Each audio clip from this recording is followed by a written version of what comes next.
Page 36-37 है, book 1। इसका article है 2.4 torque. The turning effect produced in a body. Turning effect क्या होता है कि एक चीज़ ये है तो मैं इसको थोड़ी सी फोर्स लगाऊंगा तो टर्न हो जाए, इधर टर्न हो जाए।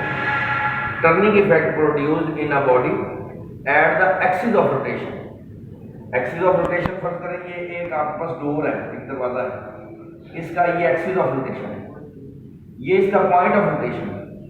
पॉइंट ऑफ रोटेशन से जहां पर ये मूवमेंट आर्म कहलाता है, जहां पर फोर्स लगाई जाती है, उस मूवमेंट आर्म पर फोर्स लगाई जाती है और एक्सिस ऑफ रोटेशन पर ये रोटेट करता है। तो turning effect produced in a body at the axis of rotation is called torque. और इसका SI यूनिट जो है वो न्यूटन मीटर, क्योंकि फोर्स इनटू R, यानी it is the cross product of movement arm and force. ये cross product है movement arm और फोर्स की। दो डेफिनेशन बन गई। एक डेफिनेशन ये, the turning effect produced in a body at the axis of rotation is called, उसको कहते हैं टॉर्क। और दूसरी definition, the cross product of force and movement arm is called torque.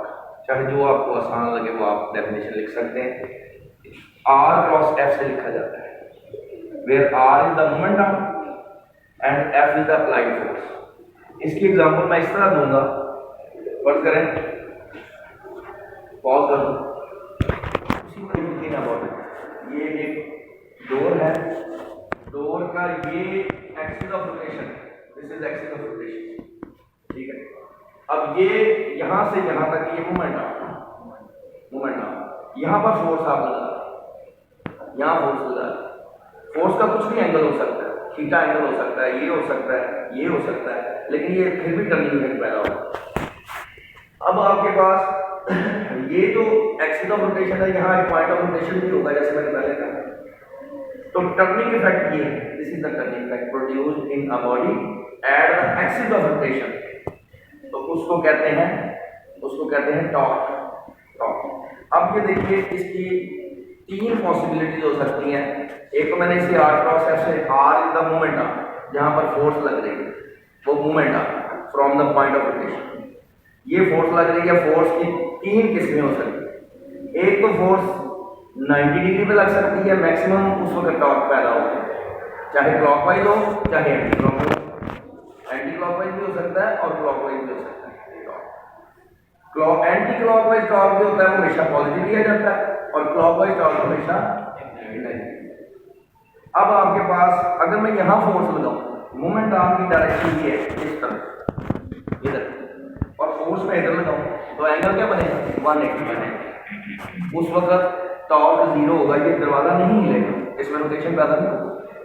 अगर मैं यहाँ से कील बांध के इसको खींचूं तो दरवाजा जो है, ये इसका डोर जो है वो रोटेट नहीं होगा, टर्निंग इफेक्ट पैदा नहीं होगा। मैं अगर आगे से खींचूं इसको तो टर्निंग इफेक्ट नहीं पैदा होगा। तो ये मूवमेंट आर्म है और ये फोर्स है, दोनों की डायरेक्शन एक है, तो एंगल क्या होगा, 0। मूवमेंट आर्म की डायरेक्शन ये है, फोर्स भी इधर लगा रहा है, तो दोनों में एंगल जो होगा वो 0 होगा। उस वक्त भी टॉर्क 0 होगा, 180 पर भी 0 होगा, और एट एन एंगल ऑफ 0 जो है तब भी टॉर्क 0 होगा, और टॉर्क 90 डिग्री पर मैक्सिमम होगा। ये बातें जो है हो गई हमने कर ली। इसके बाद the torque anti clockwise torque. अब देखिए, अगर ये आ रहा है मूवमेंट आर्म है, ये फोर्स है, ये फोर्स को उठाकर मैं यहाँ भी रख सकता हूँ। तो टॉर्क और F के दरमियान थीटा एंगल हो, तो इसको R से F की तरफ अगर आप क्रॉस करेंगे तो thumb will be in the outward direction R cross F। Product जो होगी, क्रॉस प्रोडक्ट, वो R क्रॉस F। और अगर हम F से R की तरफ आए तो curling your fingers right hand rule के मुताबिक F से R की तरफ आए तो प्रोडक्ट होगी F cross R। F cross R होगी ना, F क्रॉस R होगी, F से R की तरफ आ रहे हैं, या minus R in the opposite direction. ये अगर R क्रॉस F है तो ये ऑपोजिट डायरेक्शन में माइनस R क्रॉस है। ये पहले मैंने क्रॉस प्रोडक्ट में बताया। अगर आपके पास अब इस दोनों, ये कॉम्यूटेटिव प्रॉपर्टी ओबे नहीं करती, नॉन कॉम्यूटेटिव है, लेकिन एंटी क्लॉकवाइज टॉर्क जो है that is taken as positive और क्लॉकवाइज टॉर्क को हमेशा इवेंचुअली आप क्या लेते हैं, नेगेटिव लेते हैं। क्यों? क्योंकि आप आर से एफ की तरफ thumb is in the outward direction, F से आर की तरफ आएंगे तो thumb is into the white board हो जाएगा, तो वो एक दूसरे के ऑपोजिट होंगे। इसके स्पेशल केसेस मैंने पहले बताए। पहला स्पेशल केस है कि आर क्रॉस एफ को लिखने का करें R F into sine theta into any unit vector, दोनों के दरमियान एंगल 90 हो, तो क्या आ जाएगा, साइन 90 इज 1, तो R F into any unit vector, this is the maximum torque produced in a body at an angle of 90 degree. और अगर मिनिमम टॉर्क जो है कब होता है, मैंने कहा था एट एन एंगल ऑफ 0 और दूसरा at an angle of 180 degree. R cross F, R F sine of theta into any unit vector, theta 0 हो तो आपका ये साइन 0 तो 0 हो जाएगा, एनी यूनिट वेक्टर से मल्टीप्लाई होकर नल वेक्टर बन जाएगा। अब इन दोनों साइडों का मैग्नीट्यूड लिया जाए तो ये torque, magnitude of torque is equal to 0 के बराबर। 180 डिग्री पर आप चाहे 180 डिग्री फोर्स इधर से लग रही है, मोमेंट आर्म इधर है, तो एक दूसरे के दरमियान का एंगल 180 डिग्री होगा। इस केस में मैं आपको बना के दिखा देता हूँ, ये देखें, इस केस में आर की डायरेक्शन और एफ की डायरेक्शन एक ही है। इस केस में आर की डायरेक्शन ये है और एफ की डायरेक्शन ये है, तो एंगल क्या होगा, 180 डिग्री। इस केस में एंगल क्या होगा, थीटा इज 0, दोनों एक ही डायरेक्शन में, तो एंगल इज 0। अगर एक दूसरे के ऑपोजिट डायरेक्शन में हो तो एंगल क्या होता है, एंगल 180 डिग्री।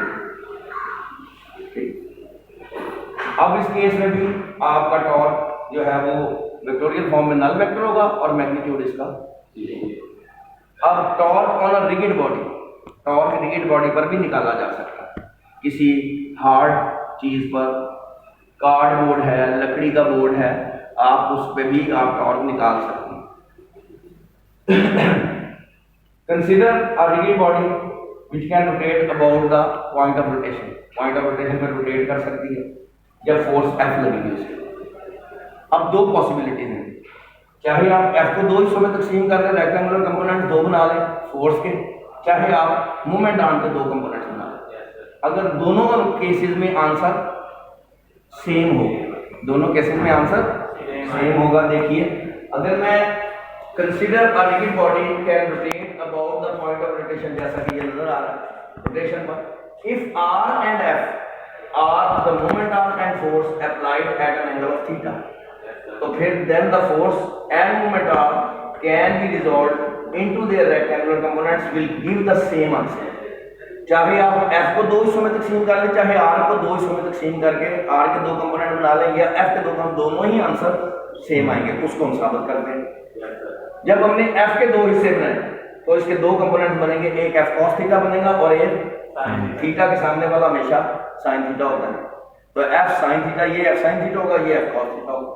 इसमें आप देख रहे हैं कि ये कंपोनेंट जो है it is not taking part in the rotation, सिर्फ रोटेशन में ये हिस्सा कंपोनेंट जो है effective component of the force ये है जो कि रोटेशन में हिस्सा ले या टॉर्क पैदा करेगा।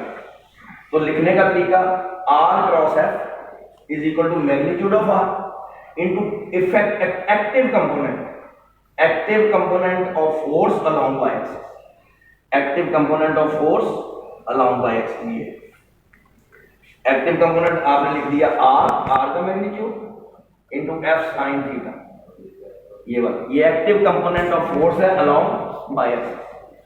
तो आपका आंसर क्या आएगा, r f sin theta into any unit. दूसरा आपने क्या किया, r को दो हिस्सों में तकसीम कर, एक में पहले आपने फोर्स को दो हिस्सों में तकसीम किया था, अब आपने आर को दो हिस्सों में तकसीम कर लिया, ये बन जाएगा थीटा के सामने वाला आर साइन थीटा और साथ वाला होगा R cos theta. But this part is not taking, this component is not an active component, only the active component is R sine theta which is taking part in the rotation of the. अब आप कैसे लिख सकते हैं, R cross F is equal to R sine theta, ये वाला हिस्सा into force का मैग्नीट्यूड यानी f का मैग्नीट्यूड, तो ये लिखा जाएगा r f sin theta into any unit vector. Any unit vector is always in the direction of the r, यहां पर होगा unit vector angular, r cross f यहां बनेगा ना, r क्रॉस f इधर बनेगा। तो अब इस केस में एनी यूनिट वेक्टर हर के साथ लिखना पड़ेगा, अब R F sine theta angular vector equation 1 and equation 2 दोनों ही torque on the rigid body आपने कैलकुलेट किया, दोनों का आंसर सेम है। दोनों कंपोनेंट पहले आपने एफ को 2 हिस्सों में तकसीम किया, फिर आपने आर को 2 हिस्सों में तकसीम किया, दोनों ही आंसर सेम है। Thank you.